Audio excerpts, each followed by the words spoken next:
역대상 28장 5절부터 10절까지 말씀 봉독합니다. 오늘은 교회적으로 어버이 주일로 지키고 있습니다. 우리나라의 어버이 주일은 어버이날이 있는 앞뒤로 해서 그 해당되는 주일에 지키게 되죠. 사실 우리나라에서는 어머니 날이라고 하는 것이 먼저 있었습니다. 그 유래가. 그래서 제가 어렸을 때만 하더라도 5월 8일은 어버이날이 아니고 어머니 날이었습니다. 이게 제정된 것이 1956년이었다고 그래요. 1956년에 전쟁 뒤에 전쟁터에서 너무나 고생하고 수고하신 어머님들의 수고를 기리면서 제정했던 것이 어머니 날이었는데 1970년대로 가면서 왜 어머니 날만 있냐? 집에는 어머니도 있고 아버지도 있다. 그래서 아버지들이 성토를 하기 시작을 했죠. 아버지도 중요하다. 이렇게 얘기해서 그 어머니 날이 바뀝니다. 1973년에 어버이날로 바뀌어서 오늘까지 오게 됐죠. 어머니 날을 어버이날로 바꾸면서 이 제정할 때 그 의도는 어머니가 소중하다, 아버지가 소중하다 그 얘기를 하기 위한 것이 아니라 사실은 가정이 중요하다 하는 것을 일깨우기 위해서 제정된 날입니다. 그리고 세월이 흘러가고 있는데 오늘날의 우리들의 가정을 보게 되면 가정이 그렇게 소중하지만 가정은 점점 위기에 치닫고 있는 것이 아닌가 생각을 하게 됩니다. 어버이 주일을 앞두고 나왔던 기사 중에 하나가 있습니다. 오늘날의 가정이 어떻게 해체되고 있느냐 하는 것을 보여주는 기사인데요. 2024년 2년 전의 기준으로 쓰고 있습니다. 2년 전 기준으로 1인 가구의 숫자는요 1012만 가구로 전체의 42%가 1인 가구가 됐답니다. 지금은 더 늘었겠죠. 2년 사이에. 해가 지날수록 점점 많아진대요. 대신 가족이 함께 모여 사는 기준이 되는 4인 가족의 숫자는요 점점 줄어서 이제는 460만에서 390으로 줄었다 이렇게 얘기하면서 이제 모여 사는 이 가족의 모습이 점점 해체되고 있다라고 얘기를 해요.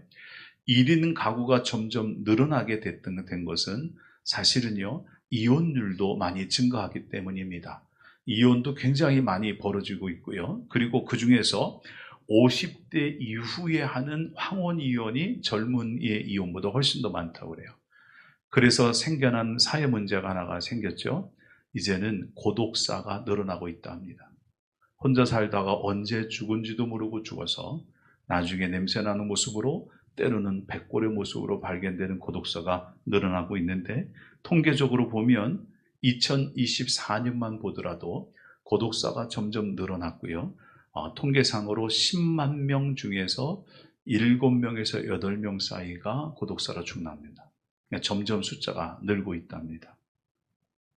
이렇게 가족이 해체되는 것도 문제지만 더 큰 문제가 현재 사회의 가족의 가장 큰 문제는 지금의 사람들이 가족이라는 개념을 선택적 가족관계로 이해하는 일이 늘고 있다는 거예요.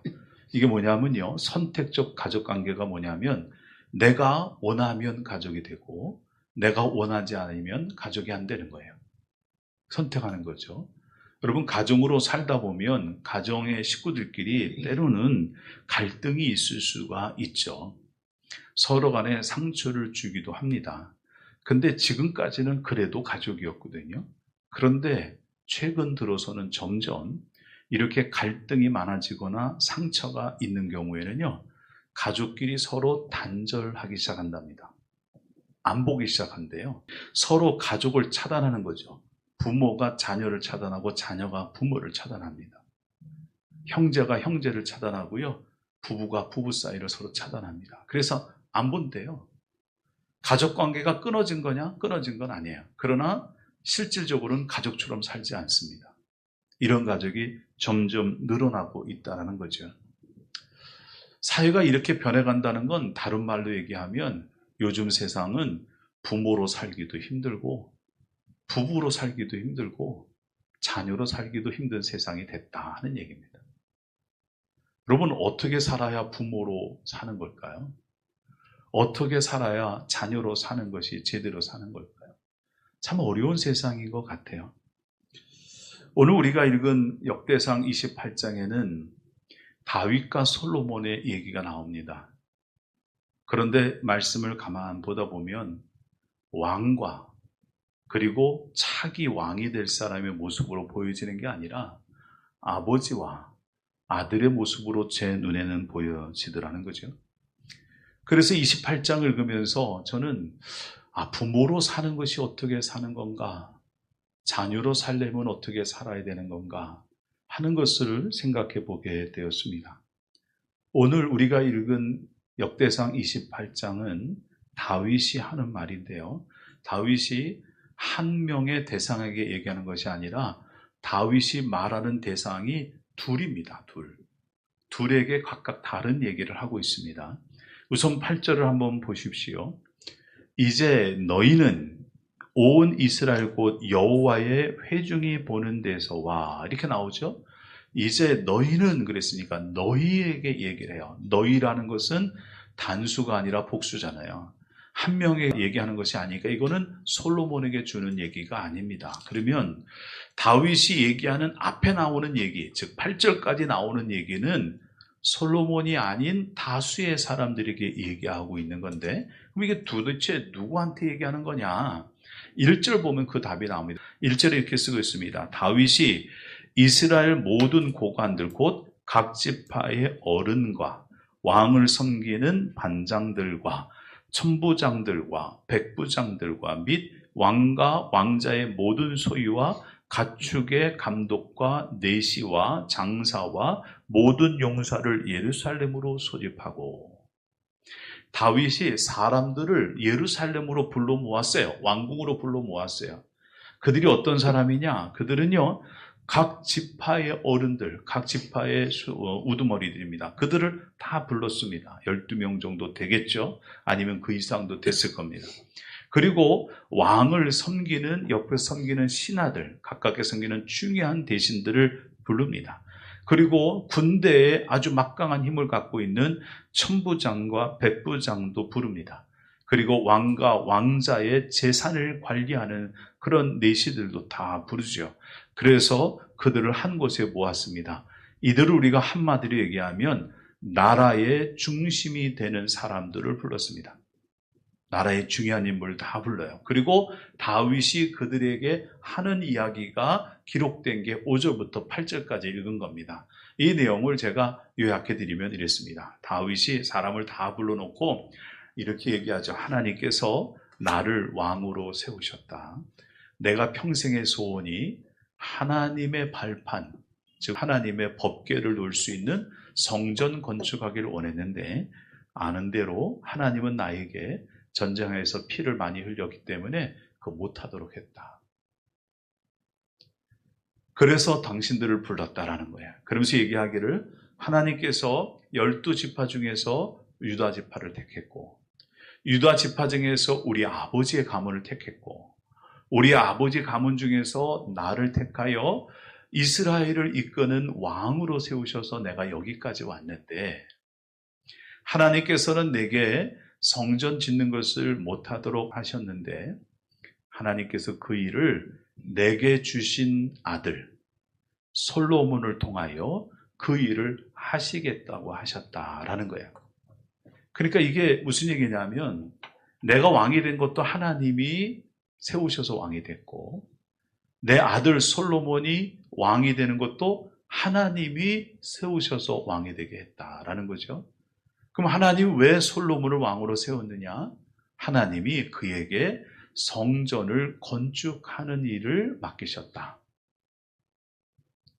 그리고 이제 방백들에게 얘기하는 겁니다. 그러니 너희들은 여기서 하나님이 보는 데서, 그리고 모든 백성이 보는 데서 너희들 맹세해라. 하나님이 세우신 왕 솔로몬을 도와서 성전 건축을 잘 할 것을, 하나님이 말씀한 대로 그 일을 이룰 것을 백성들 앞에서, 하나님 앞에서 결단해라.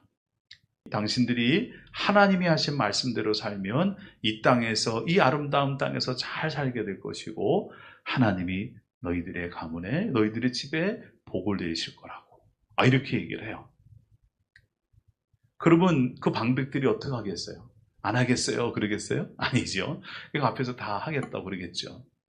그러고 난 다음에 두 번째 대상 솔로몬을 부릅니다. 솔로몬을 앉혀놓고 9절, 10절의 이야기를 합니다. 무슨 얘기를 하나 한번 볼까요? 9절, 10절에 이렇게 쓰고 있습니다. 내 아들 솔로몬아, 너는 내 아버지의 하나님을 알고 온전한 마음과 기쁜 뜻으로 섬길지어다. 그랬죠? 솔로몬에게 먼저 하는 얘기가 하나님을 알고 하나님을 섬기는 게 우선이다. 이렇게 가르쳐줘요. 그리고 여호와께서는 모든 마음을 감찰하사 모든 의도를 아시나니 내가 만일 그를 찾으면 그를 만날 것이요 만일 내가 그를 버리면 그가 너를 영원히 버리시리라. 이 얘기는 솔로몬한테 하나님은 너의 속마음 다 알고 있으니까 하나님께 속일 생각하지 말아라. 내 마음이 하나님을 향하면 하나님께서 너를 붙들어 주실 것이고 내 마음이 하나님을 버리면 하나님이 다 알고 너를 영원히 버리시게 될 거다. 그러니 하나님 붙들고 살아야 된다. 그러면서 10절에 얘기합니다. 너는 이제 삼갈지어다. 여호와께서 너를 택하여 성전의 건물을 건축하겠으니 힘써 행할지니라 하면서 솔로몬에게 그가 무슨 일을 해야 되는지, 왜 왕이 되어야 하는지 그 사명을 정확하게 알려주는 이야기를 하고 있습니다. 이렇게 하고 끝난 것이 아니라 그 뒤에 11절부터는 다윗이 솔로몬에게 여러 가지 것들을 주는 얘기가 나와요. 예. 이 장면에서 저는 다윗이란 사람이 앞으로 자기 뒤를 이어서 왕의 일을 감당해야 될, 그리고 성전이라는 한 번도 지어보지 않은 하나님의 성전을 지어야 될 그 아들을 걱정하기도 하고 염려하기도 하고 응원하고도 싶은 왕이 아닌 아버지의 마음으로 이런 일을 하고 있는 것이 아닌가, 이런 생각이 들었어요. 여기서 왕의 모습보다는 아버지의 모습이 보이기 시작을 했어요. 그러면서 이런 생각이 들죠. 부모로 산다는 건 도대체 뭘까 하는 생각이 들었어요.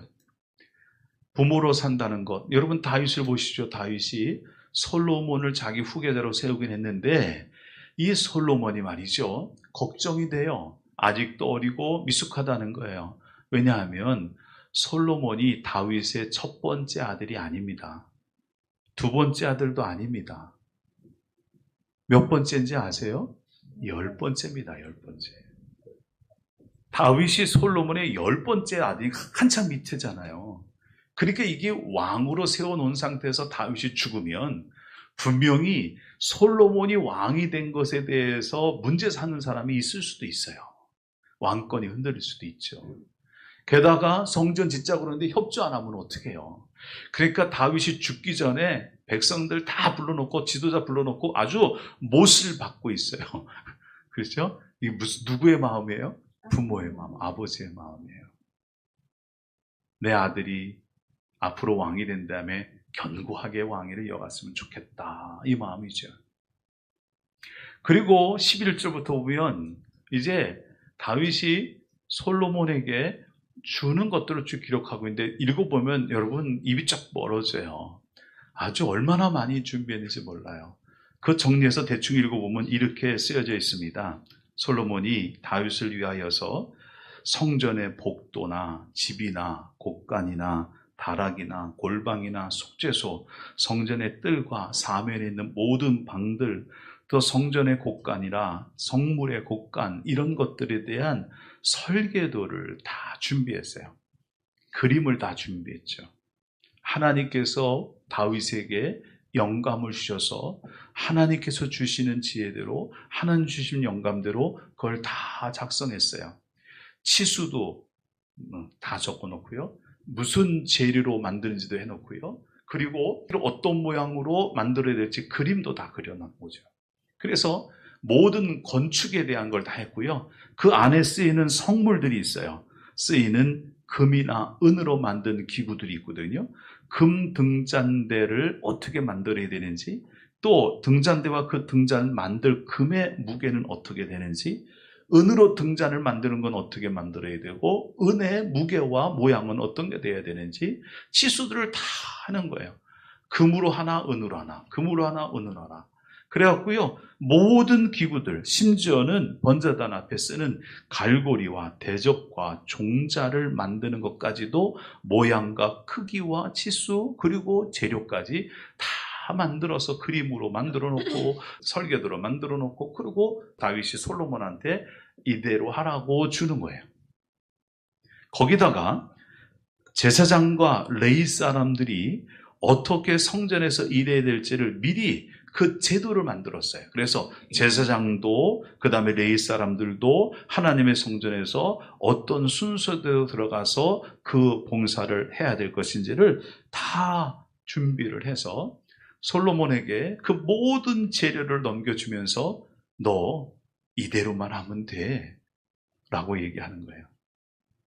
이대로만 하면 문제가 없을 거야. 그리고 여기 있는 금이나 은이나 놋이나 철이나 나무나 아니면 돌이나 어떤 것도 부족함이 없이 쓸 수 있을 만큼 준비해 놨으니 그 재료에 대한 걱정은 안 해도 된다.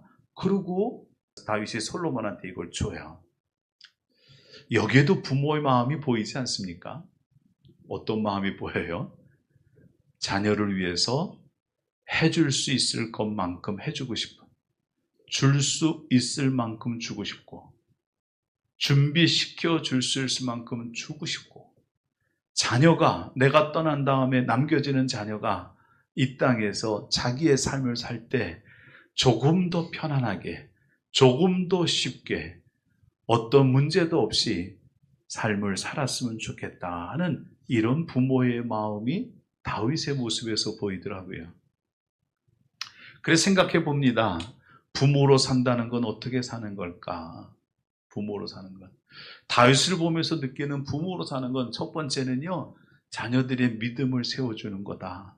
자녀들의 일생의 사명을 가르쳐 주는 것 아닐까. 다윗이 솔로몬을 불러놓고 너 성전 건축 잘해야 된다. 내가 이만큼 준비했어. 이렇게 하기 전에 너 하나님 잘 섬겨야 된다. 하나님을 아는 게 중요하다. 하나님을 잘 섬기고 하나님 뜻대로 살면 하나님이 너를 축복하실 거니까, 하나님이 너를 떠나지 않을 거니까 하나님 아는 게 중요해 하고 믿음의 유산을 남겨서 자녀를 믿음으로 살아갈 수 있도록 준비시켜주는 부모, 이게 부모의 삶이 아니겠느냐. 또 혹시라도 믿음이 없는 부모라 할지라도 해야 될 일이 또 한 가지가 있는데, 그것은 자녀를 위하여서 할 수 있을 만큼, 줄 수 있을 만큼 준비시켜주고 자녀가 살아가는 일에 걱정 없이 살아갈 수 있도록 모든 것을 아낌없이 주는 것이 부모의 삶이 아니겠느냐라는 거죠. 왜 그렇게 살아야 될까요? 하나님이 우리에게 주신 사명이거든요. 부모에게 주신 사명이 그 사명이에요. 사실은 하나님 아버지가 우리를 위해서 그렇게 하셨어요. 다 내어주셨잖아요. 자녀까지도. 왜? 우리를 죽지 않고, 영원히 죽지 않고 영원히 사는 구원받은 자로 살기를 원하셔서 하나님이 독생자까지 내어주시면서 우리가 구원받을 길을 다 닦아놓으셨잖아요. 그게 하나님이 우리에게 보여주신 모습이고, 이 땅에 하나님께서 부모로 세우셨다는 건 하나님의 대리자로 살아갈 사명을 주신 것이고, 그러다 보니 누가 알려주지 않아도, 누가 가르쳐주지 않아도 하나님이 그랬던 것처럼 부모들은요, 자녀들 위하여 그렇게 살아갑니다. 그게 우리의 사명이죠. 그래서 생각해 봅니다. 여러분, 우리가 그만한 부모를 내 생에 가지지 못했다고 생각하는 분이 있을지도 모릅니다. 그리고 그런 부모가 이제는 내 생에 없다고, 이미 돌아가신 지가 오래된 얘기라 내 얘기와는 무관하다 생각할지 모릅니다. 그러나 저는 이렇게 말씀드리고 싶습니다. 그런 부모가 혹 안 계시다면, 그렇다면 내가 그런 부모로 살 때가 됐다는 얘기입니다. 그런 부모가 계시다면 그 부모님은 지금 모습대로 이렇게 살아가셔야 되고, 그런 부모가 다 안 계시다면 이제 내가 그런 사명 갖고 살아야 될 시기가 됐다. 그러니 부모로 산다는 건 적어도 이 두 가지 사명 믿음을 세워주고 자녀들을 위해서 최대한 준비해 주는 것을 희생이라 얘기하지 않고 그것을 사랑이라고 얘기하며 준비하는 삶을 사는 것, 이게 부모 아닐까요? 그게 부모죠.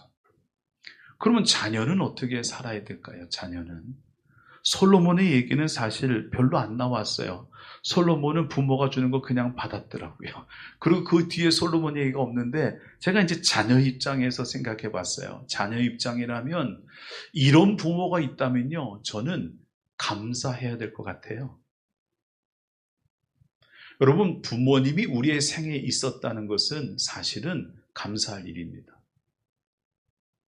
때로는 부모님들이 다윗이 우리에게 보여주는 것처럼 이렇게 훌륭하고 아름다운 모습대로 살지 못한 부모님이 있을 수도 있어요. 부모님들이 자녀에게 상처를 준 부모님도 혹 계실지 몰라요. 그리고 그 부모님이 지금 안 계셔서 부모님의 기억이 가물가물한 사람도 있을지 몰라요. 그러나 분명한 것은 우리 부모님들의 기본 마음은 바로 이 마음이라는 거예요. 부모님도 연습을 하신 적이 없습니다. 제가 가끔 그런 생각을 해요. 부모로 연습 한번 하고 부모 노릇하면 잘할 텐데. 가끔 그런 생각하거든요. 연습을 안 해봤어요. 해본 적이 없으니 부모도 실수투성이에요. 그러다 보니 자녀들이 보기에 문제처럼 보이는 것도 많죠. 그러나 부모님의 기본 마음은 다윗 마음하고 똑같아요. 어떻게 하면 내 아들이, 내 딸이 잘 살 수 있을까? 내가 떠나고 난 다음에도 얘네들이 어떻게 하면 자기 역할하며 살 수 있을까? 이게 고민이죠. 그래서 자녀들이 싫어하는 잔소리도 하고 그러는 거 아니겠어요? 그런데 그런 부모가 있다는 것이 귀찮고 싫은 일이 아니고 자녀 입장에서는 감사한 일이 되어야 되지 않을까요? 감사하다는 거. 하나님이 내게 이런 부모님을 주셔서 감사하다 하는 생각을 가져야 되는 것이 아닌가 생각합니다. 어제 지방에 한 목사님의 자녀가 결혼을 했습니다. 지방의 목사님 결혼하는 자리라 가서 이제 결혼식에 참여했죠. 참여해서 모처럼 처음부터 끝까지 앉아서 예식을 다 지켜봤습니다. 예식이 참 아름답더라고요. 지켜보는데 어느 한 순서에 제 마음이 갑자기 뭉클해졌어요. 결혼식의 모든 행사를, 모든 순서를 다 하고 마지막에 뭘 하냐면 양가 부모님께 인사시키는 장면이 나옵니다. 그죠? 먼저 신부 부모님한테 인사를 해요. 신부 부모님한테 가서 인사하는데 부모님한테 주례가 인사를 시킬 때 뭐라고 말을 하는지 여러분 아세요? 거의 똑같은 말을 합니다. 주례자들이. 자, 앞에 가서 쓰면 신랑 신부는 부모님한테 인사할 때 이런 마음 갖고 인사해라. 그러면서 한 얘기가 그동안 잘 키워주셔서 감사합니다. 여기까지 올 수 있었던 것이 부모님의 은혜입니다. 앞으로 잘 살겠습니다. 그러고 인사하래요. 그래서 신부 부모님한테 인사하고 신랑 부모님으로 또 왔는데 신랑 부모님한테 와서 또 인사하라고 그 얘기를 딱 하는 순간 33년 전에 제가 보였어요.